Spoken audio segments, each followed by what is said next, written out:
alegria e satisfação que cumprimentamos os nossos amigos e irmãos do portal Escola Dominical, com a gloriosa paz de nosso Senhor e Salvador Jesus Cristo.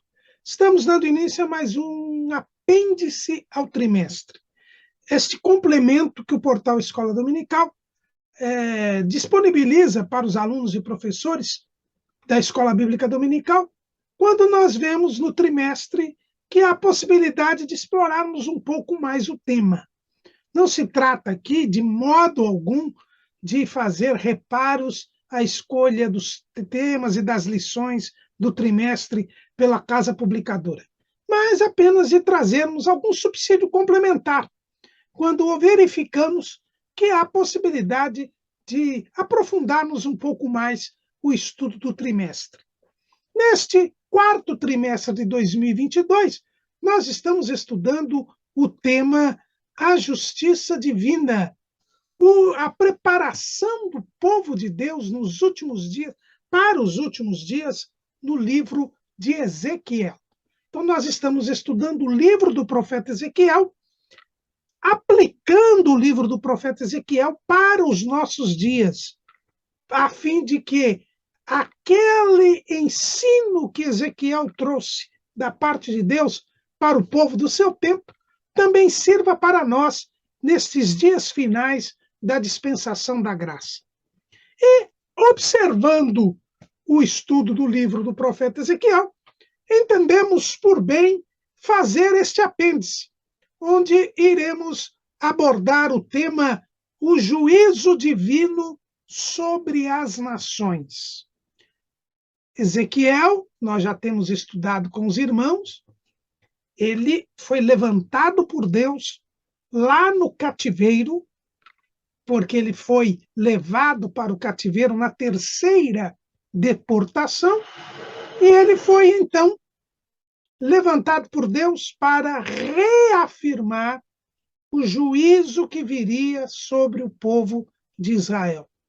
Na verdade, Ezequiel ele foi levantado no final do tempo do reino de Judá.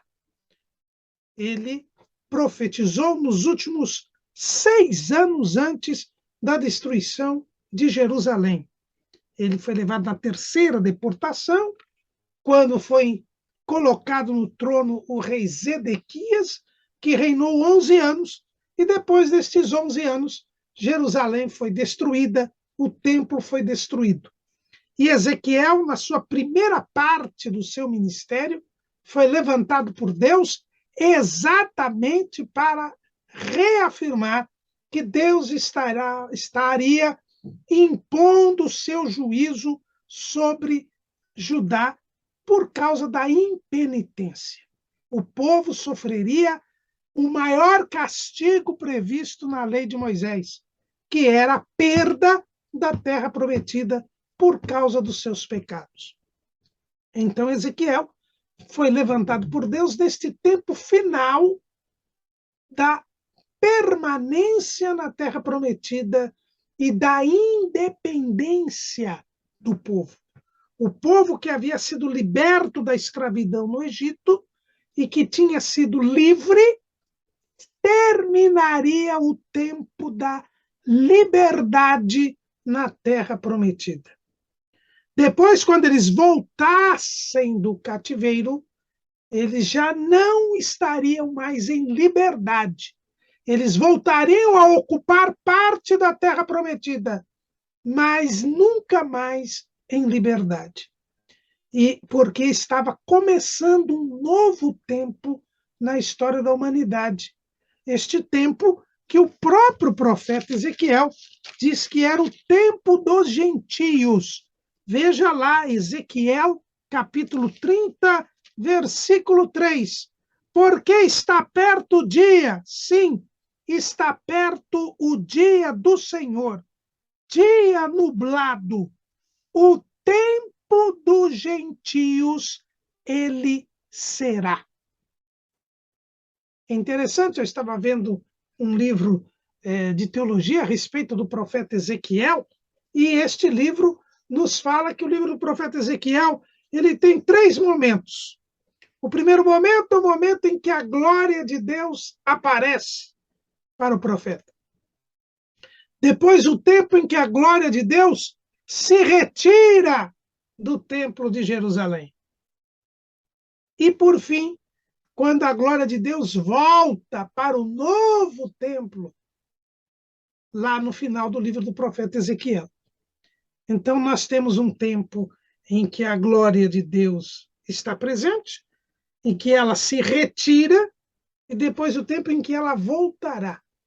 Entre o tempo em que ela se retira e o tempo que ela voltará para o povo de Israel, nós temos o chamado tempo dos gentios. E o próprio Jesus falou a respeito deste tempo. Lá em Lucas, capítulo 21, versículo 24. Lucas 21 e 24. E cairão a fio de espada, e para todas as nações serão levados cativos. E Jerusalém será pisada pelos gentios, até que os tempos dos gentios se completem. Jesus também fala sobre os tempos dos gentios. E esse tempo dos gentios, ele começa com a destruição de Jerusalém e do templo, construído por Salomão, e ele vai até a batalha do Armagedon, quando Jesus será recebido como Messias por Israel, e então Jesus vencerá o anticristo e o falso profeta e estabelecerá o seu reino milenial. É no reino milenial que a glória de Deus volta para o povo de Israel. É no reino milenial que Israel se transforma no reino sacerdotal e povo santo. É no reino milenial que Israel se salva e que, como diz o profeta Daniel, é extinta a transgressão. Então, este tempo dos gentios era o tempo que estava sendo anunciado pelo profeta Ezequiel. Era um novo tempo que viria, uma nova forma de Deus lidar com o seu povo.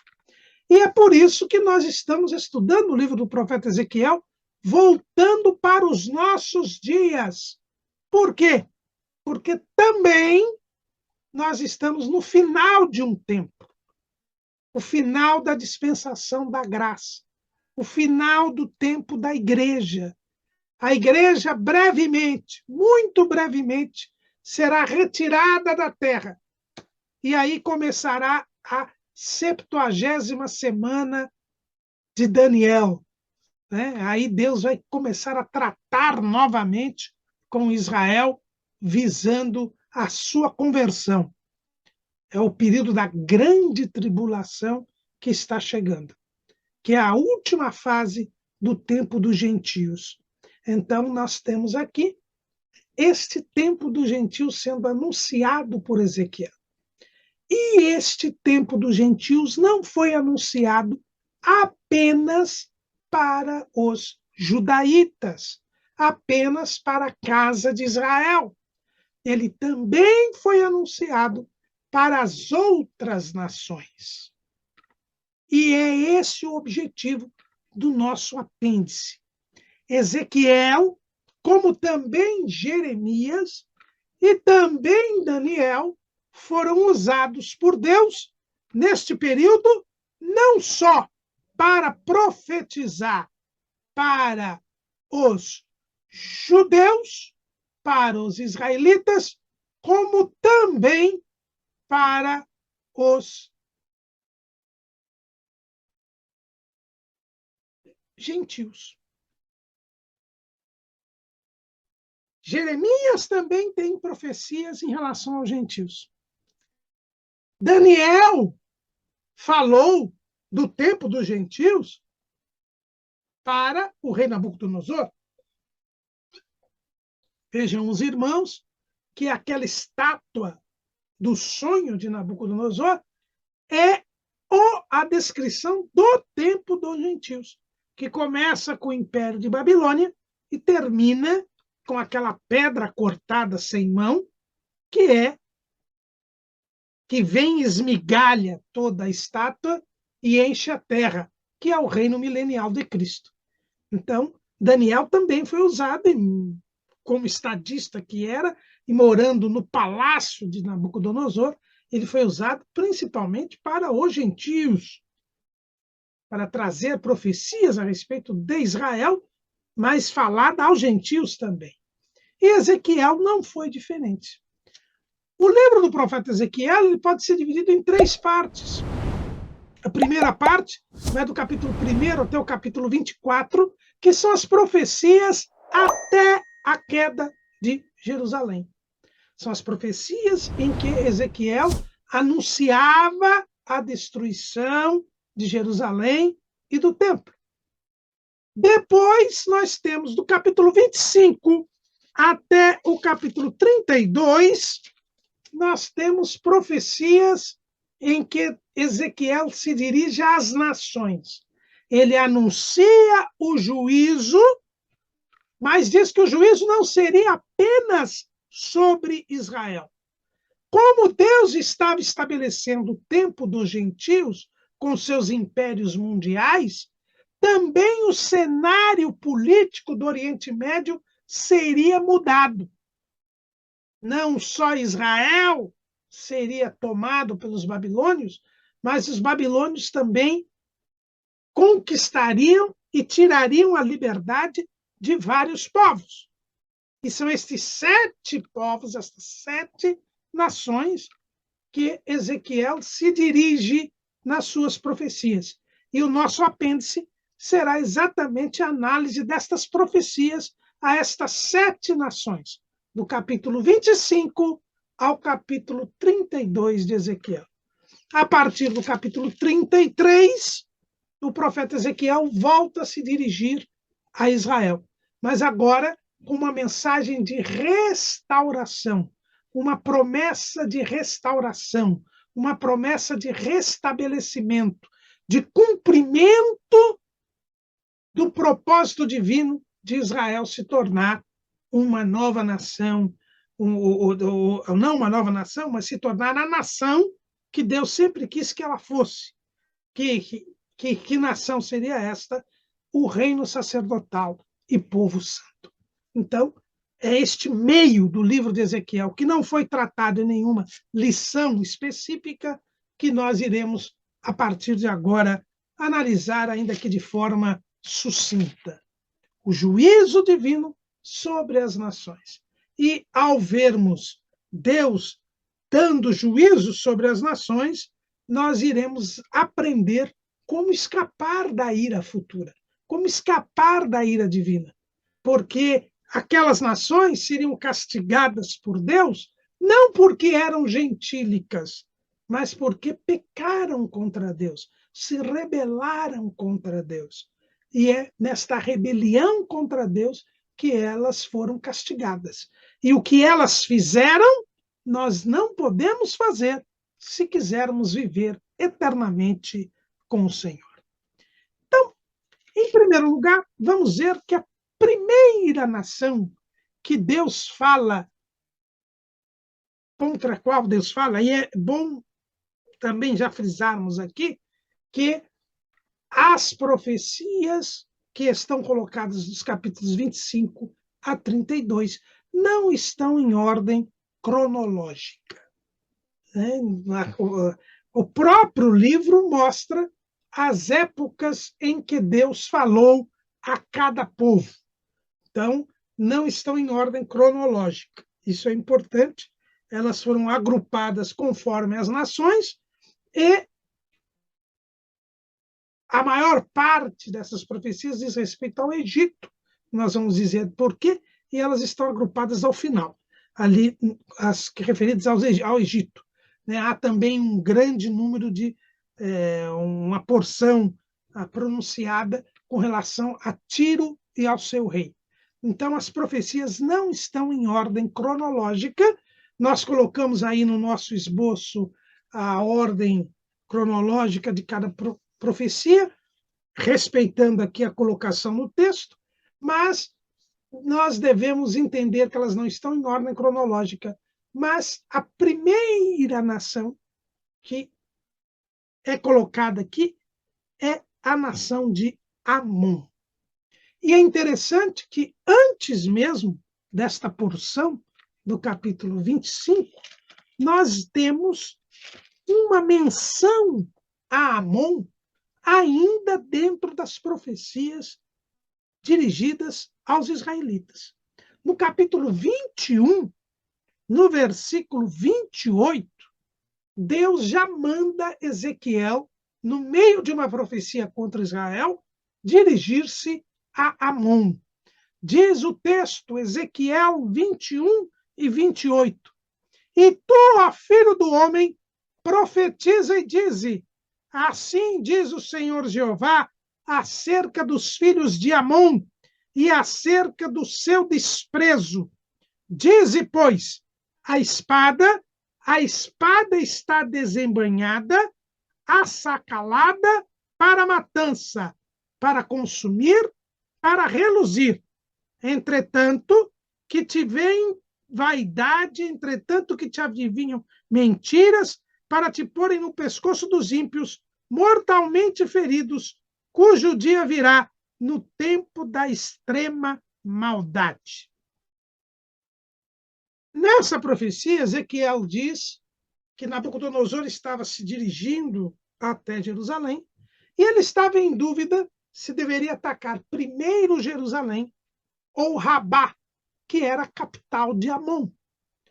E ele então chama os seus adivinhos e feiticeiros, e eles tinham o costume de tentar adivinhar a vontade dos deuses, consultando as entranhas de animais, e eles matam animais, abrem as entranhas e dizem ao rei que os deuses querem que ele vá para Jerusalém.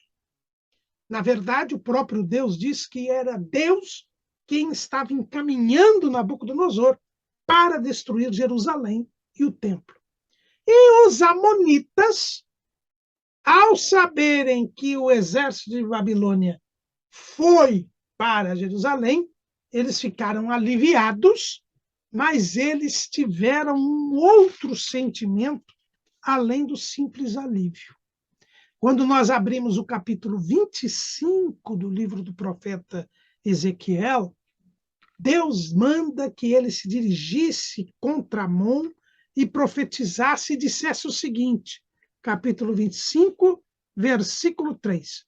E diz aos filhos de Amon, ouvi a palavra do Senhor Jeová, assim diz o Senhor Jeová, visto que tu disseste, acerca do meu santuário, quando foi profanado, e acerca da terra de Israel, quando foi assolada, e acerca da casa de Judá, quando foi para o cativeiro, eis que te entregarei em possessão aos do Oriente, e estabelecerão seus passos em ti, e porão em ti as suas moradas. Eles comerão os teus frutos e beberão o teu leite. Veja que quando Amon soube que o povo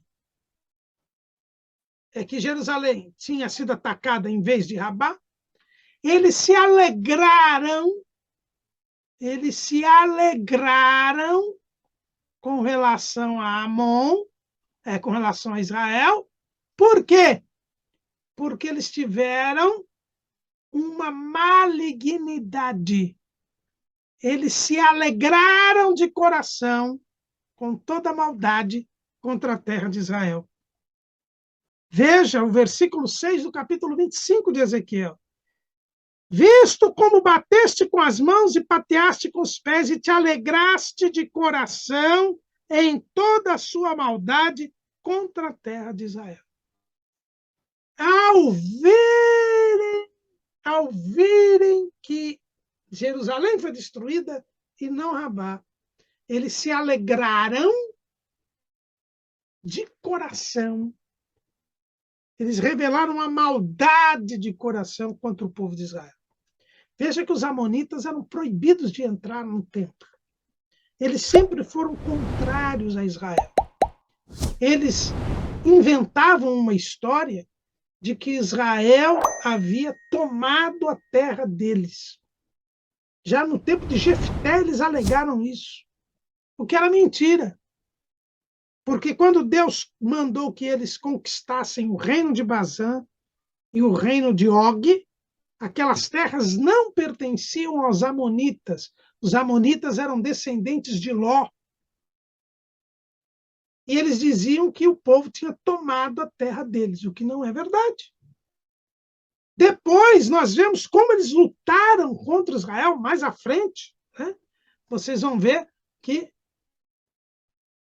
quando voltaram do cativeiro, os amonitas se levantaram contra a construção do templo. Nos dias de Neemias, contra a reconstrução de Jerusalém, eles são sempre inimigos do povo de Deus. Mas Deus disse que iria destruí-los por causa desta maldade de coração contra o povo de Deus. Irmãos, quando nós nos alegramos com o infortúnio e com a desgraça alheia, quando nós temos alegria de coração pelo mal cometido contra os outros, nós somos alvos do juízo divino. Deus não se agrada com quem deseja o mal para o outro. E é o que nós aprendemos aqui.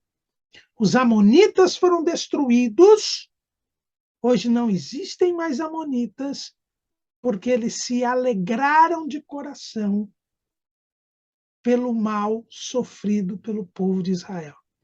Quem se alegra de coração com o mal sofrido pelo povo de Deus é destruído.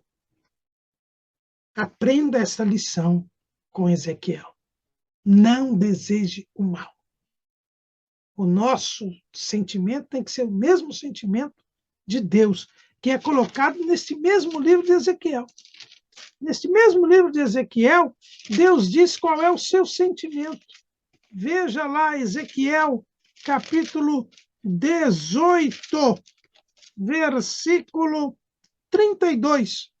Porque não tomo prazer na morte do que morre, diz o Senhor Jeová. Convertei-vos, pois, e vivei. Nós não devemos nos alegrar de coração com a maldade sofrida por alguém, ainda que ele seja ímpio, ainda que a maldade seja retribuição divina pela própria malignidade daquela pessoa. O nosso desejo não deve ser a morte do ímpio, mas a sua salvação, a sua conversão. Cuidado. Quem se alegra de coração com a maldade sofrida pelo outro terá o mesmo fim de Amon, a destruição. Depois de Amon, Ezequiel se dirige a Moabe. Moabe também eram descendentes de Ló. Ló teve 2 filhos, um deu origem aos amonitas e outro deu origem aos moabitas. Tanto amonitas quanto moabitas não podiam entrar no templo, nem no tabernáculo, nem no templo, porque sempre foram hostis ao povo de Israel. Sempre quiseram o mal do povo de Israel.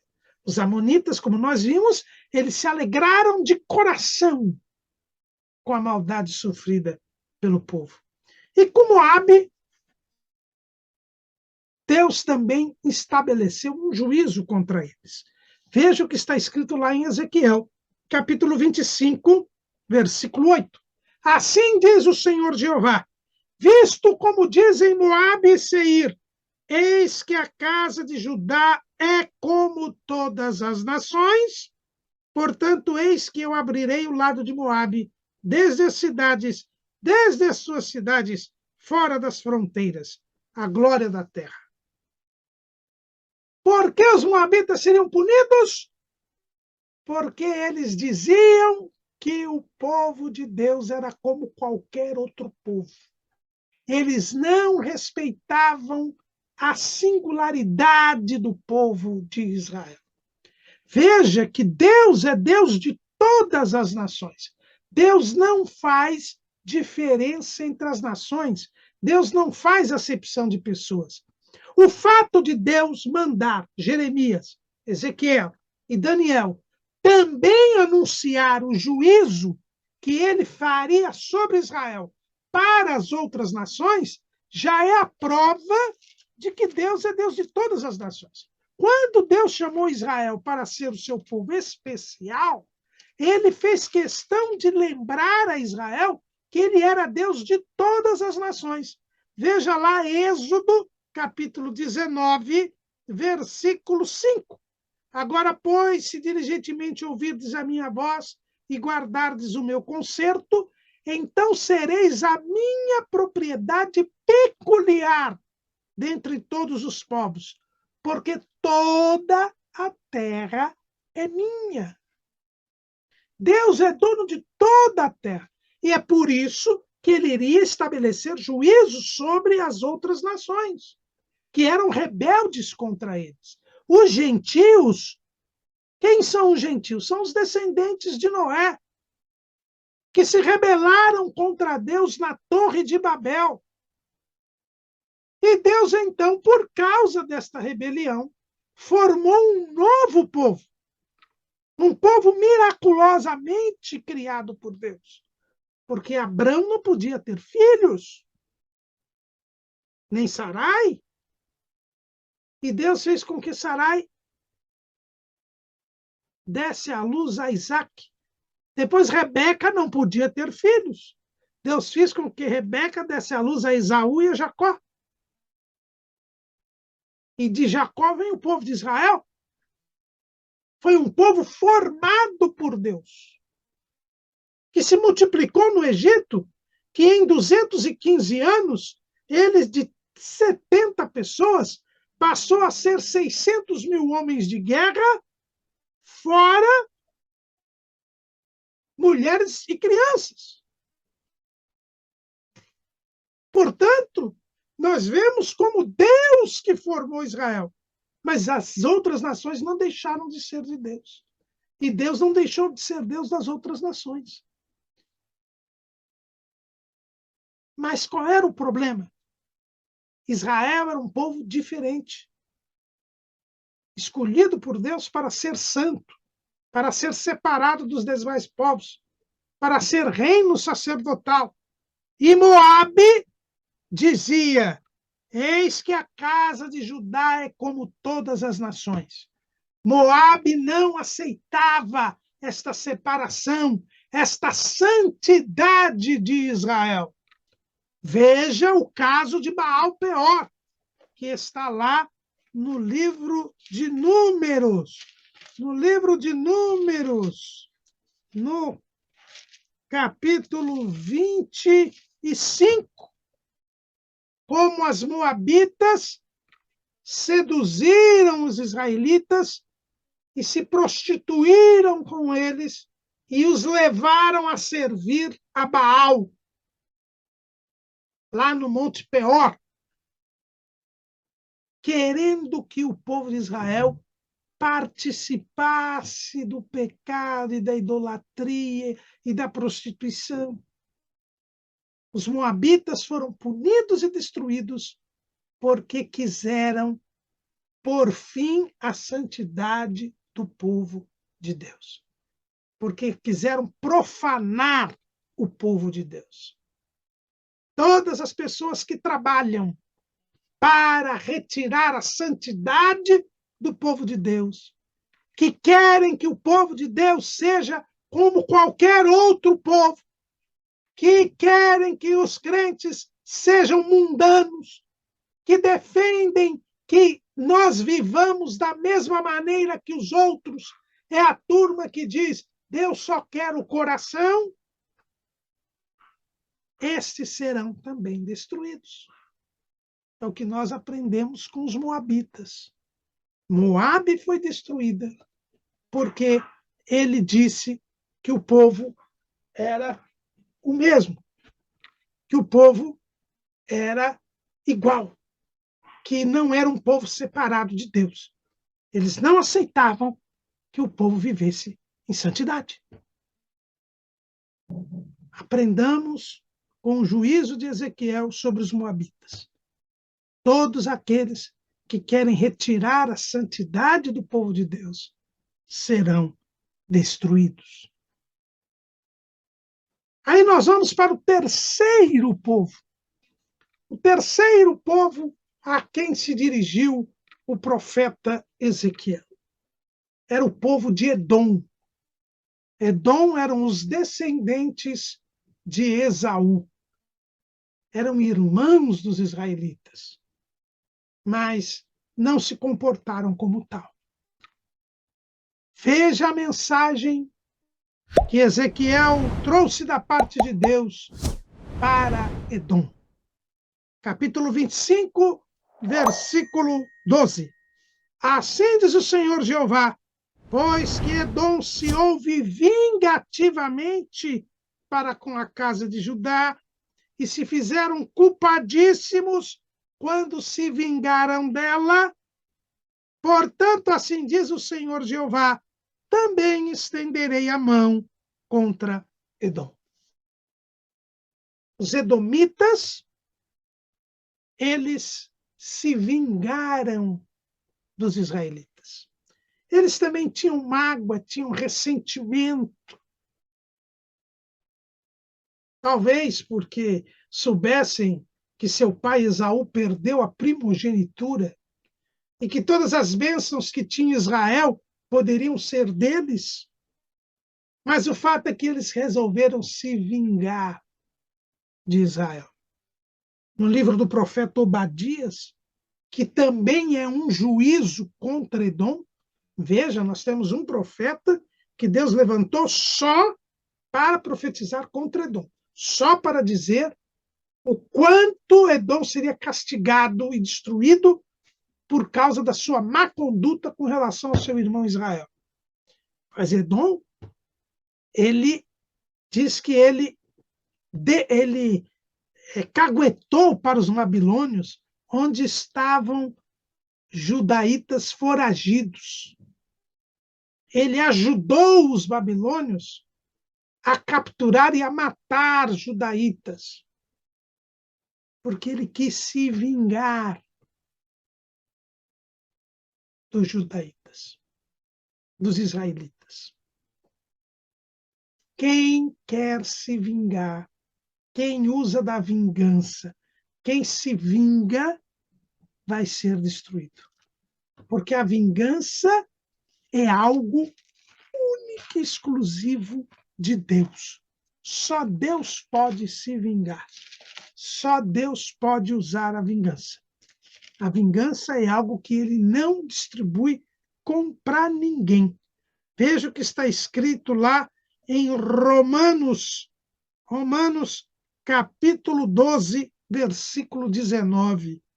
Não vos vingueis a vós mesmos, amados, mas dai lugar à ira, porque está escrito: minha é a vingança, eu recompensarei, diz o Senhor. Portanto, se o teu inimigo tiver fome, dá-lhe de comer. Se tiver sede, dá-lhe de beber, porque fazendo isto amontoarás brasas de fogo sobre a sua cabeça. Não te deixes vencer do mal, mas vence o mal com o bem. Já estava escrito na lei de Moisés, lá em Deuteronômio, capítulo 32, versículo 35. Minha é a vingança e a recompensa, ao tempo em que resvalar o seu pé, porque o dia da sua ruína está próximo e as coisas que lhes hão de suceder se apressam a chegar. Essas são palavras do último cântico de Moisés, palavras proféticas. Quem se vinga se coloca no lugar de Deus. Toma para si uma atribuição divina. E isto não fica sem punição. E isto não fica sem castigo. Não vos vingueis a vós mesmos, mas dai lugar à ira. Não te deixes vencer do mal, mas vence o mal com o bem. Com o juízo de Ezequiel contra Edom ensina que os vingadores, eles serão punidos com a destruição. Nunca seja vingativo. O vingativo será destruído. A quarta nação a quem Ezequiel se dirigiu foi a nação dos filisteus. A Filístia, os filisteus, os grandes inimigos de Israel. Os filisteus, eles ficaram conhecidos como os grandes inimigos de Israel. Sempre se opunham a Israel. E isto é assim, que quando o imperador romano Adriano, em 135, expulsou de vez os judeus da Terra Prometida, depois de debelar a terceira rebelião, liderada por Bar Kokhba, que se dizia Messias, quando Adriano expulsou os judeus de Jerusalém, da Judeia, ele trocou o nome da Judeia e passou a chamar o nome da Judeia de Síria-Palestina ou Palestina, que quer dizer terra dos filisteus. Tanto que até hoje os inimigos de Israel chamam a terra de Palestina, principalmente os árabes. Os árabes dizem que querem jogar Israel ao mar e novamente restabelecer no lugar a Palestina. O próprio Estado árabe, que foi formado ali na partilha, é chamado de Palestina. Os árabes que moram na região se autodenominam palestinos, justamente porque os filisteus foram os grandes inimigos de Israel. E aí o imperador romano quis dar o nome da região para humilhar os israelitas, os judeus, dar o nome dos seus mais terríveis inimigos. Os filisteus também seriam destruídos, diz a palavra de Deus. E por quê? Ezequiel, capítulo 25, versículo 15. Assim diz o Senhor Jeová: visto como os filisteus usaram de vingança e executaram vingança de coração com malícia, para destruírem com perpétua inimizade, portanto, assim diz o Senhor Jeová: eis que eu estendo a mão contra os filisteus. Exatamente por causa dessa inimizade, desta rivalidade, desta oposição contínua, resistente contra Israel, é que os filisteus seriam destruídos. Eles seriam destruídos porque eles também tinham ódio, tinham uma inimizade perpétua contra o povo de Deus. E quem tem inimizade contra o povo de Deus, tem inimizade contra Deus. São pessoas que resolvem ser inimigas de Deus. E aí nós nos lembramos das palavras do apóstolo Paulo, lá em Romanos, capítulo 8, versículo 35. Quem nos separará do amor de Cristo?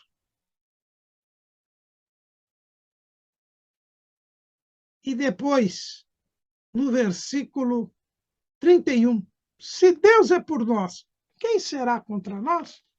Agora, se nós nos colocamos contra Deus, quem será por nós? Ninguém.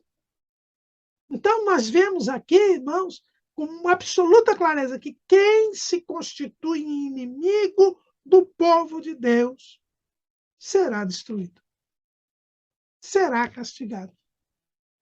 Porque quem se opõe a Deus nunca terá sucesso na vida. Estamos nós do lado de Deus? Somos obedientes a Deus? Tementes a Deus? Ou estamos nos opondo a Deus, contrariando a Deus? Quem é contra Deus ninguém será por ele. Terá o mesmo fim dos filisteus. E aí nós vemos, então, 4 povos que Deus falou em mensagens curtas até.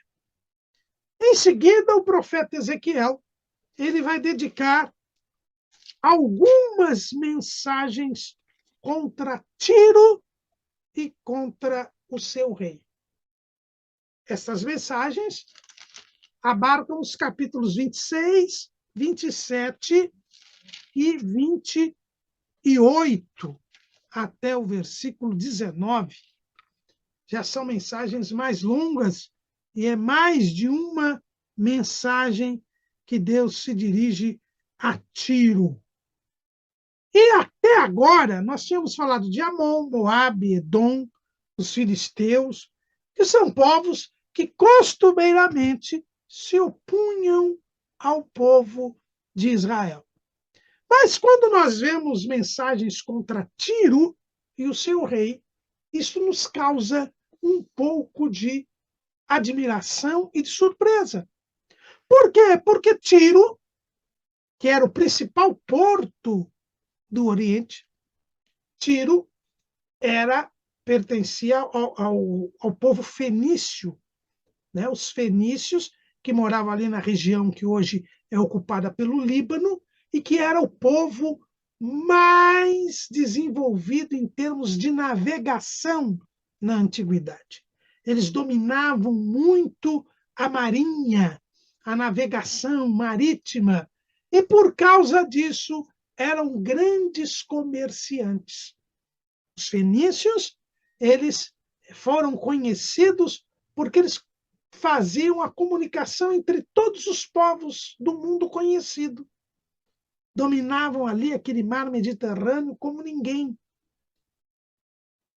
Foram os fenícios que criaram o alfabeto, justamente para facilitar a comunicação entre os povos e facilitar o comércio. Tiro era o principal porto, era uma cidade extremamente rica. Os fenícios tinham tamanho domínio da navegação que há demonstrações de que estiveram, inclusive, aqui no Rio de Janeiro. Há inscrições fenícias lá no Morro da Urca, no Rio de Janeiro. A indicar que eles já estiveram até por aqui. E o rei de Tiro, Irão, foi amigo de Davi e amigo de Salomão. O rei de Tiro teve um papel decisivo na construção do palácio de Davi e na construção do templo de Salomão. Como um povo que era amigo de Israel pode agora sofrer o juízo divino? Por que Tiro seria destruída e castigada? Como foi? Nabucodonosor destruiu Tiro. Por quê? O texto bíblico nos diz. Ezequiel, capítulo 26, versículo 2. Filho do homem, visto como Tiro disse no tocante a Jerusalém, está quebrada a porta dos povos, virou-se para mim, eu me encherei agora que ela está assolada. Portanto, assim diz o Senhor Jeová, eis que eu estou contra ti, ó Tiro, e farei subir contra ti muitas nações, como se o mar fizesse subir as suas ondas. Aqui nós temos um caso de oportunismo. Tiro seria destruída, porque, embora tivesse amizade com Jerusalém, quando Jerusalém caiu e foi destruída, Tiro se alegrou com a desgraça de Jerusalém, querendo tirar vantagem. E aí vem o outro ponto. Por que Tiro queria tirar vantagem de Jerusalém, se Jerusalém não era um porto, se Jerusalém não tinha tanto domínio comercial quanto tinha Tiro?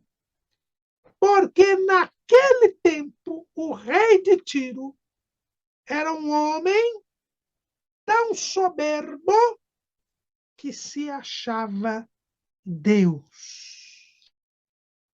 E aí vem o texto de Ezequiel, capítulo 28. Versículo 2: Filho do homem, dize ao príncipe de Tiro, assim diz o Senhor Jeová, visto como se eleva o teu coração e dizes, eu sou Deus, e sobre a cadeira de Deus me assento no meio dos mares, sendo tu homem e não Deus, e estimas o teu coração como se for o coração de Deus. Veja que o rei de Tiro, naquele momento, em razão da riqueza, em razão da opulência, em razão do crescimento, ele se achou Deus. Não um Deus. Era comum os governantes se acharem deuses. Faraó se achava Deus. Os reis normalmente se achavam deuses. Era um dos problemas da rebelião que houve lá na Torre de Babel. Nimrod foi o primeiro a se declarar um deus, uma divindade. Todo o sistema gentílico estava impregnado dessa ideia dos governantes serem deuses.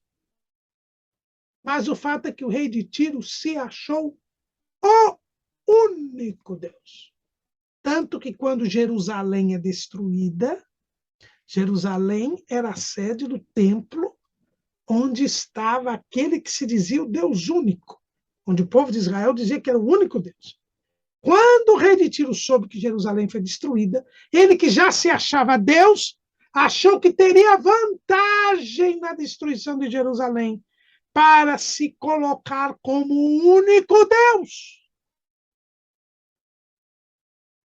E foi por isso, por esses dois pontos, pelo oportunismo, por tentar tirar vantagem da desgraça do outro, e por se achar Deus, pela soberba, é que tanto este rei de Tiro quanto Tiro seriam destruídos.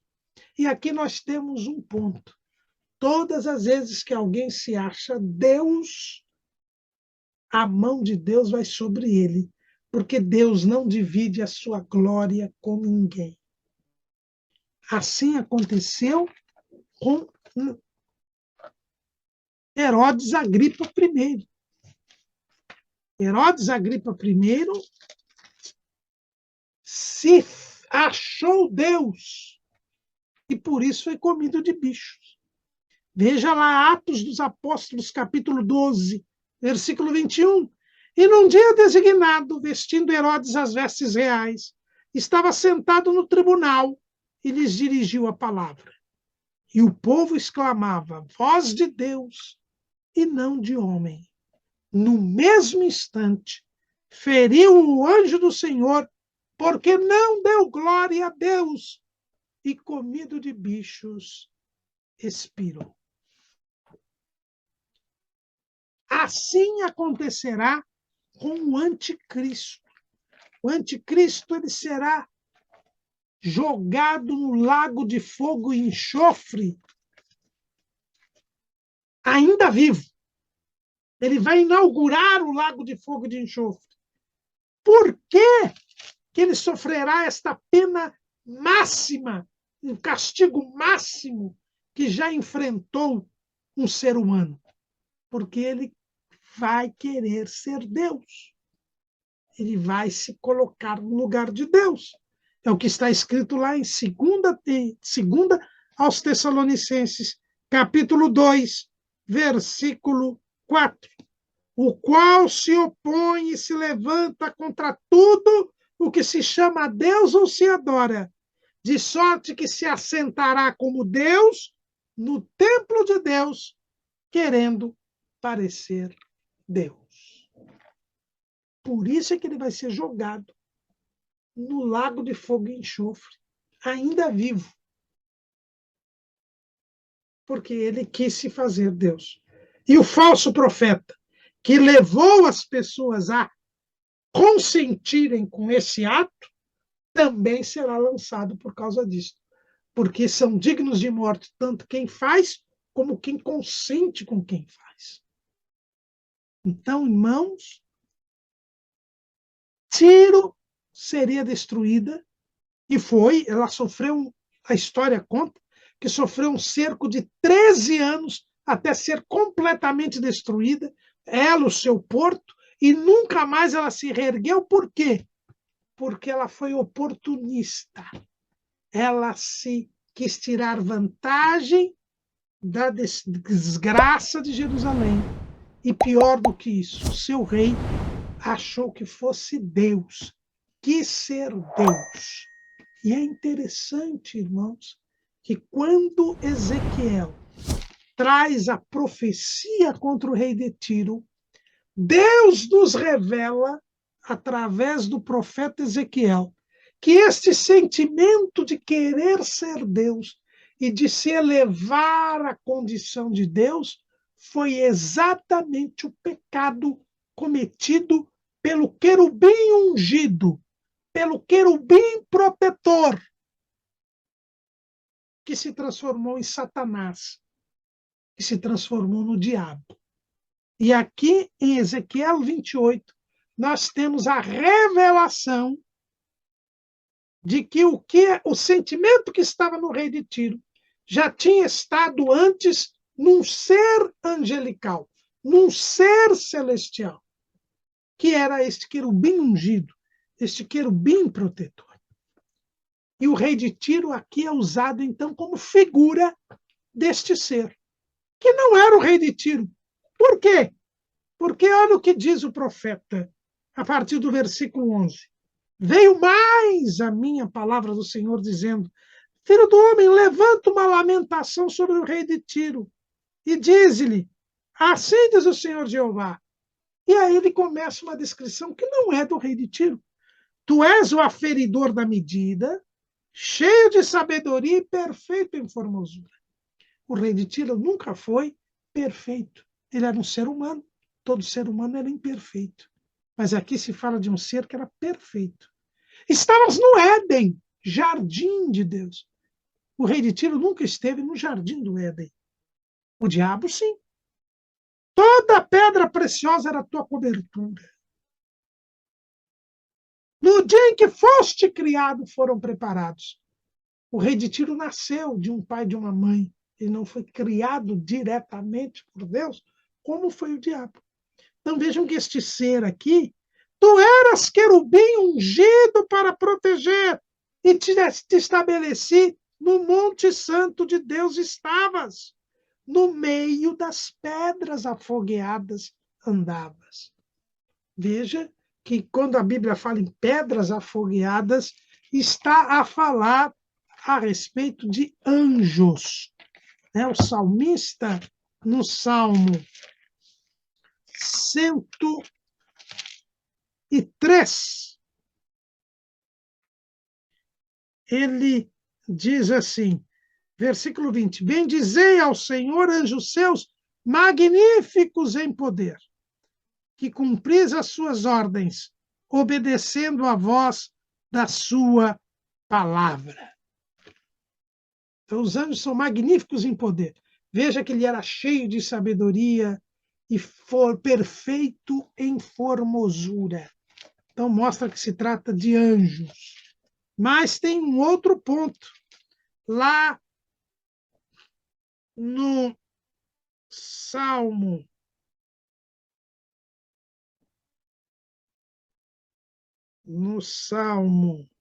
104, Salmo 104, versículo 4, faz dos ventos seus mensageiros, dos seus ministros um fogo abrasador. Veja que os ministros de Deus, que no Salmo 103 são os anjos, eles são chamados de fogo abrasador. Então, andava entre as pedras afogueadas, quer dizer, andava entre os anjos. Então, aqui, o profeta não está se referindo ao rei de Tiro, mas ao primeiro ser que teve este mesmo sentimento que estava tendo o rei de Tiro. E ele volta a dizer: perfeito eras nos teus caminhos, desde o dia em que foste criado. Veja que o rei de Tiro não foi criado perfeito. Davi diz no Salmo 51 que nós somos criados em iniquidade. Mas ele aqui foi criado perfeito. Então não é o rei de Tiro. É isto sim, o querubim ungido que se transformou em Satanás. Então o rei de Tiro, pela sua soberba, ele seria destruído, assim como também os tiroítas. E foram, conforme o profeta Ezequiel disse, foram destruídos pelo próprio rei Nabucodonosor.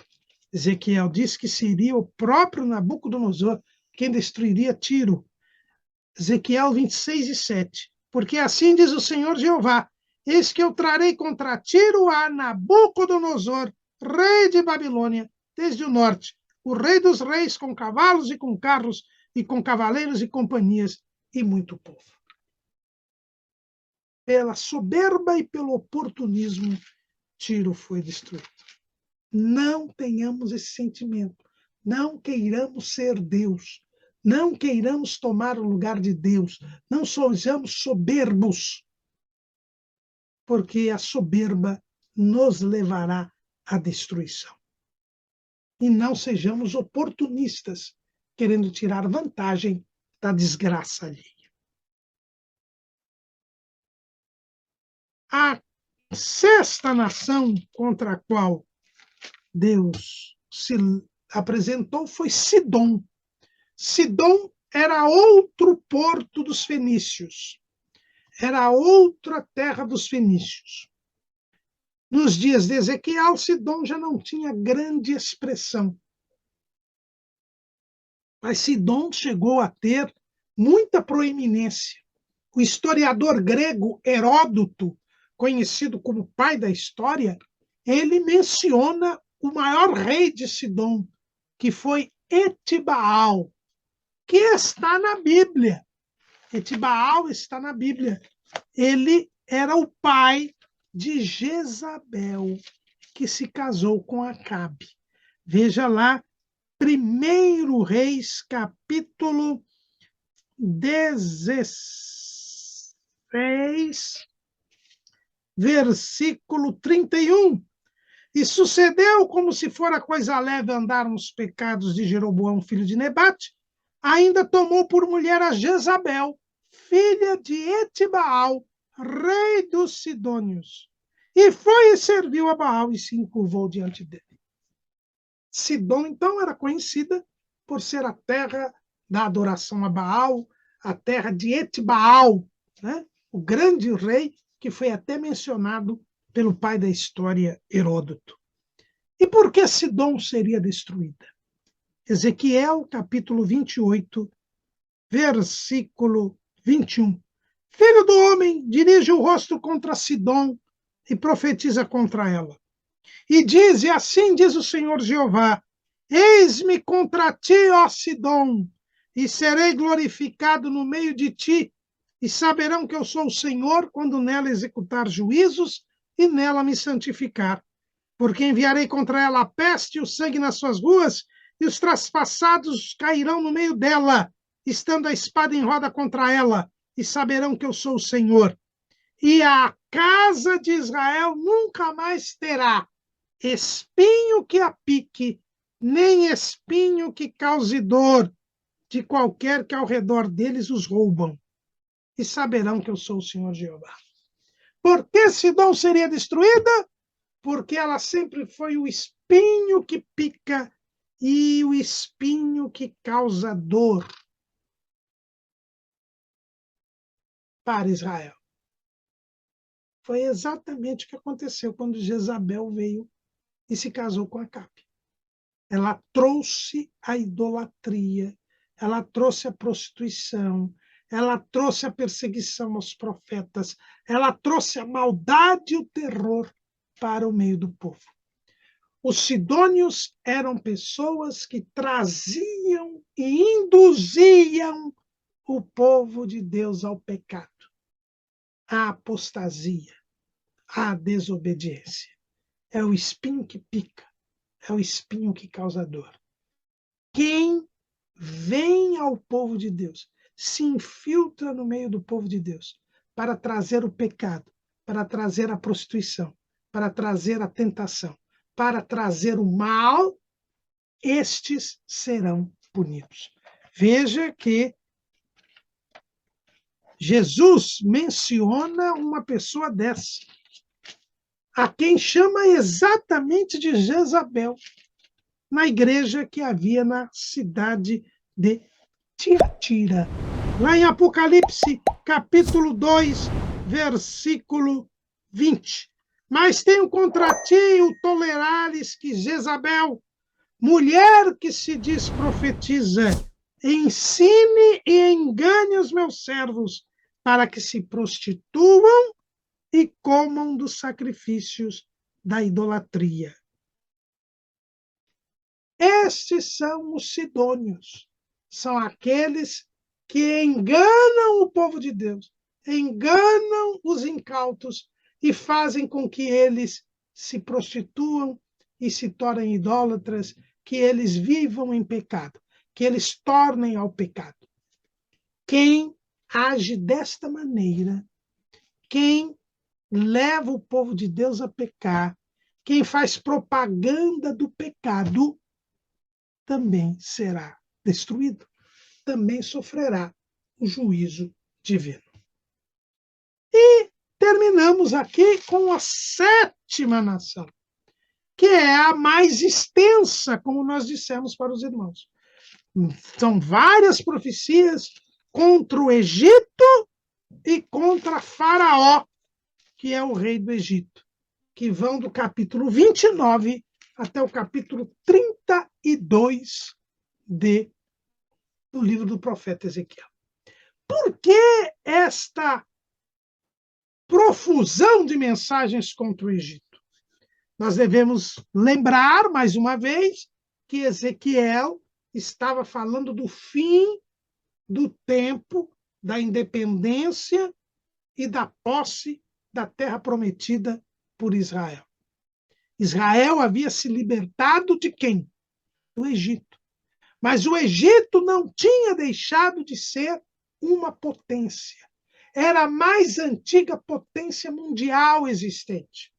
Os egípcios eram há mais de milênio, há mais de 1000 anos, a grande potência no Oriente Médio. Mas agora, com o tempo dos gentios, o Egito passaria. O Egito perderia a sua independência. O Egito seria também conquistado por Nabucodonosor. E depois iria ser servo do Império Persa. Depois seria servo de Alexandre. Alexandre até construiria uma cidade no Egito, Alexandria. Com a divisão do Império de Alexandre, o Egito voltaria a ter uma independência, não mais como uma grande potência, mas como um reino baixo, um reino médio. Os Ptolomeus, os descendentes do general Ptolomeu, estabeleceriam um império, um reino grego no Egito. Mas este reino terminaria sendo dominado pelos romanos. A última rainha do Egito é a famosa Cleópatra, que foi derrotada por Otávio, que foi César Augusto, o primeiro imperador romano. E nunca mais o Egito. Os egípcios se tornaram independentes. Hoje, os egípcios daquele tempo são uma minoria étnica, que são os coptas, que vivem no Egito. Mas o Egito é majoritariamente habitado por árabes que dominam aquela região há muitos e muitos séculos. O Egito, que era a potência daquele tempo, iria sossobrar, iria ser destruída. Por isso também esta ênfase ao Egito. né? A grande potência que deixaria de ser potência neste novo tempo que estava sendo gerado por Deus. E a queda do Egito era um dos símbolos maiores deste novo tempo que estava surgindo. Mas por que o Egito seria destruído? Por que ele não escaparia desse juízo divino?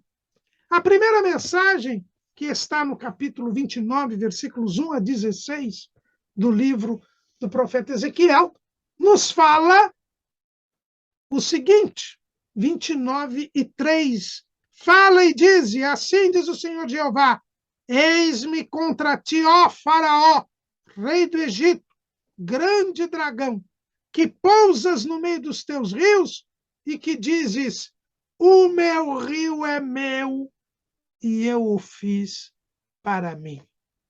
A soberba era o primeiro fator que levaria à destruição de Faraó e do Egito. O rio é meu. Não é, é de Deus. Eu o fiz para mim. Não, quem fez foi Deus. O Egito não aprendeu nada. Deus mostrou que era Deus quando libertou o povo de Israel, colocando as suas pragas sobre os deuses egípcios, exatamente para provar que ele era Deus e não Faraó. Mas Faraó não aprendeu nada. Veja o que está escrito lá em Números, capítulo 33, versículo 3. Partiram, pois, de Ramessés no primeiro mês, no dia 15 do primeiro mês, no dia seguinte da Páscoa, saíram os filhos de Israel por alta mão aos olhos de todos os egípcios, enterrando os egípcios os que o Senhor tinha ferido entre eles, a todo primogênito, e havendo o Senhor executado seus juízos nos seus deuses. Mas os séculos tinham se passado e os egípcios não tinham aprendido nada. Faraó continuava dizendo, o meu rio é meu e eu o fiz para mim. A soberba levava à derrocada do Egito. A segunda mensagem, que está aqui no capítulo 29, versículos 17 a 21, o que diz esta mensagem? Diz o seguinte, e sucedeu que o filho do homem, Nabucodonosor, rei de Babilônia, fez com que seu exército prestasse um grande serviço contra Tiro. Toda a cabeça se tornou calva e todo o ombro se pelou e não houve paga de tiro para ele, nem para o seu exército pelo serviço que prestou contra ela. Portanto, assim diz o Senhor Jeová, eis que eu darei a Nabucodonosor, rei de Babilônia, a terra do Egito. No dia em que Nabucodonosor destruiu o rei de Tiro, outro soberbo, Deus já avisou que o Egito também seria destruído por causa da soberba. A terceira mensagem, que está no capítulo 30,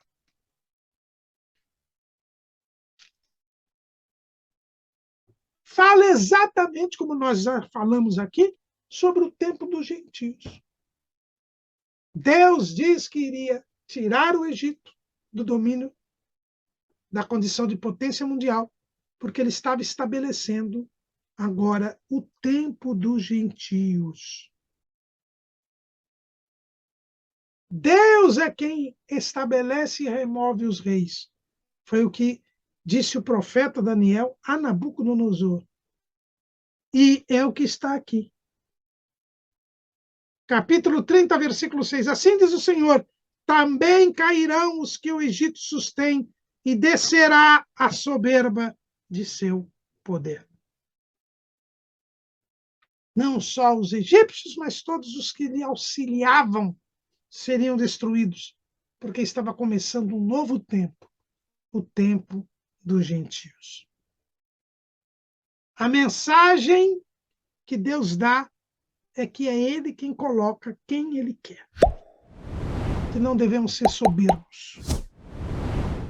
Que não devemos achar que temos o poder, porque o poder pertence a Deus.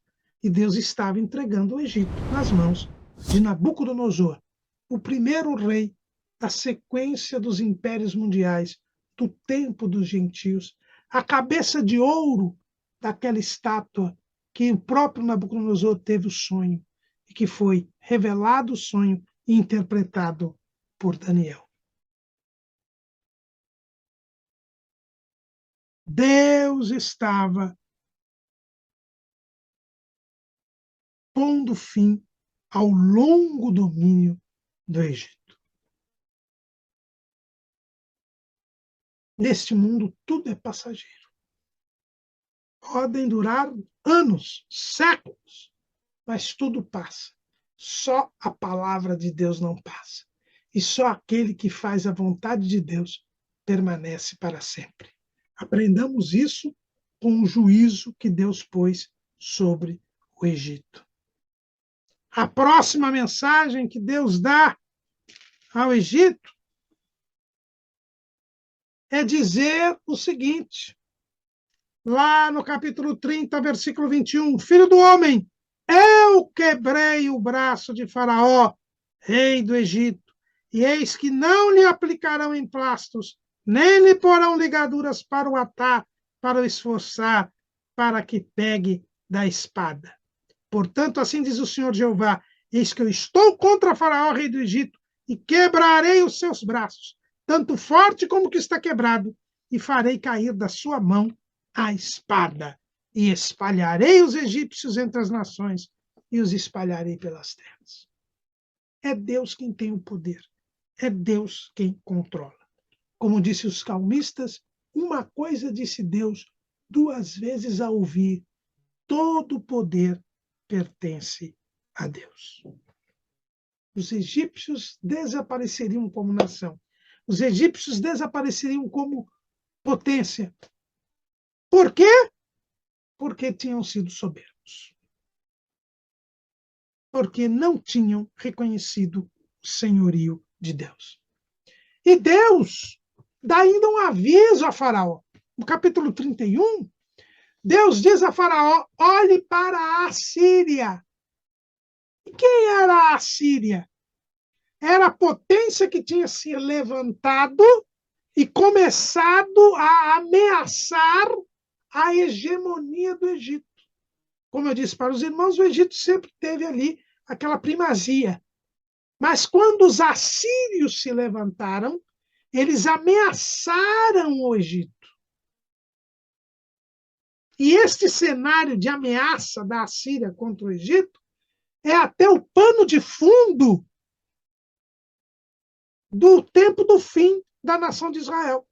Porque foi por causa dessa luta entre Egito e Assíria que nós tivemos os movimentos políticos tanto no Reino do Norte quanto no Reino do Sul.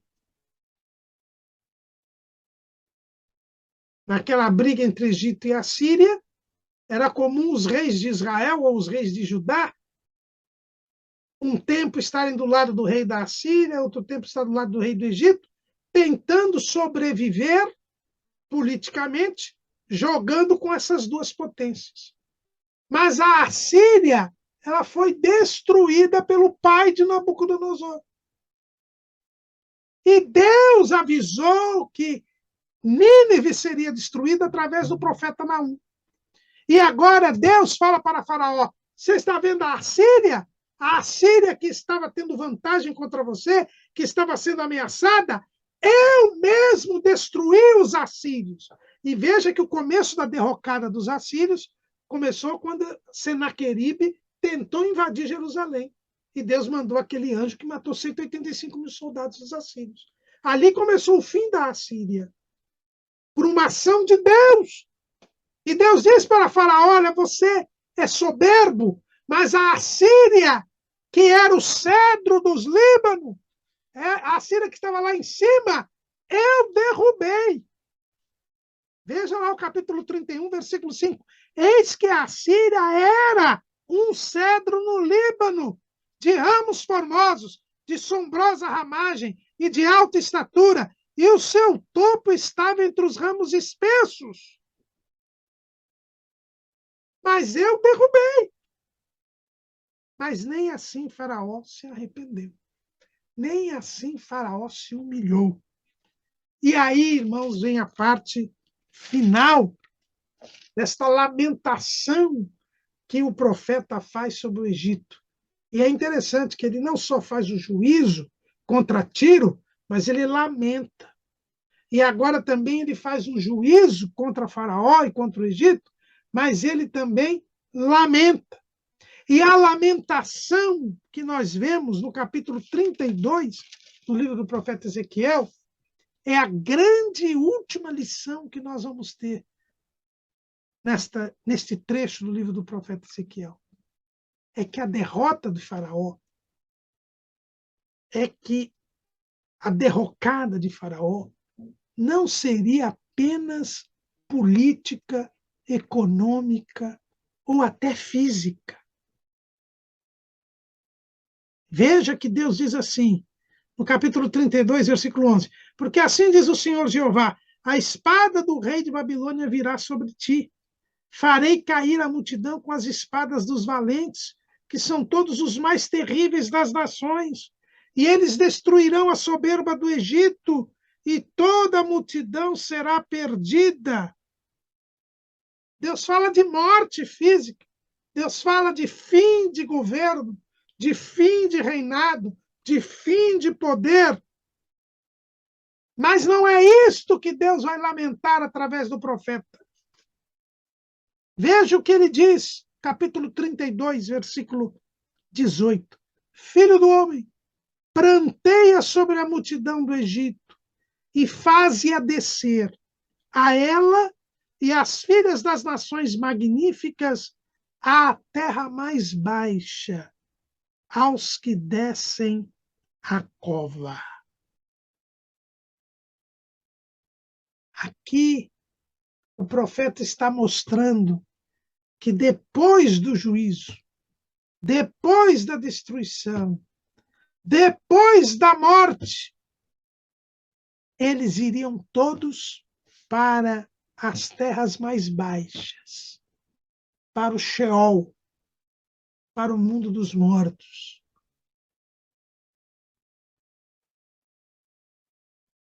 Eles sofreriam a perdição eterna, a condenação eterna. Veja o que diz o texto no versículo 21, capítulo 32 e 21 de Ezequiel. Os mais poderosos dos valentes lhe falarão desde o meio do inferno, juntamente com os que a socorrem. Desceram e estão lá os incircuncisos, traspassados à espada. E o que é mais triste, quando o faraó chegar a este lugar de tormento, que outro lugar não é, senão o Hades, o lugar dos impenitentes, dos rebeldes contra Deus, aqueles que não serviram a Deus neste mundo, não vão acabar, vão descer a cova, as terras mais baixas da terra. Por quê? Porque foram incircuncisos, ou seja, nunca tiveram aliança com Deus. A circuncisão era o símbolo da aliança com Deus e Israel. Era o ato pelo qual o israelita se fazia membro do povo de Deus. Essas pessoas nunca quiseram aliança com Deus, nunca quiseram se submeter a Deus. E por isso, todas elas sofrerão tormento eterno. Faraó, quando chegar lá, diz o profeta, vai encontrar os assírios, vai encontrar os elamitas, vai encontrar Meseque e Tubal, que são aqueles que se opõem a Israel, lá na profecia que o próprio Ezequiel vai dizer, nos capítulos 38 37, 38 e 39, vai encontrar Edom, vão encontrar todos os impenitentes. Todos eles estarão lá porque são incircuncisos, porque nunca se submeteram a Deus. Irmãos, neste momento final deste apêndice, olhemos o destino destas nações que fizeram o que desagrada a Deus, que foram soberbos, que se alegraram de coração com a maldade aos servos de Deus, ao povo de Deus, que se vingaram, que procuraram profanar a santidade do povo de Deus, que levaram o povo de Deus a pecar, que foram soberbos. Todos estes estarão juntos por terem sido incircuncisos de coração, por não terem querido servir a Deus. Todos eles estarão juntos no tormento, nas terras mais baixas da terra, porque não quiseram servir a Deus. E se nós não quisermos servir a Deus, nós vamos fazer companhia a eles também. Lembremos das palavras da lei de Moisés. Deuteronômio 10 e 16. Circuncidai, pois, o vosso coração, e não mais endureçais a vossa cerviz. Ou as palavras do profeta Jeremias, um pouco antes de Ezequiel profetizar. Circuncidai-vos para o Senhor, circuncidai o vosso coração, ó homens de Judá e moradores de Jerusalém, para que o meu furor não saia como fogo e arda, e não haja quem o apague, por causa da malícia das vossas obras. Eu e você temos que nos converter dos ídolos a Deus e servir ao Senhor.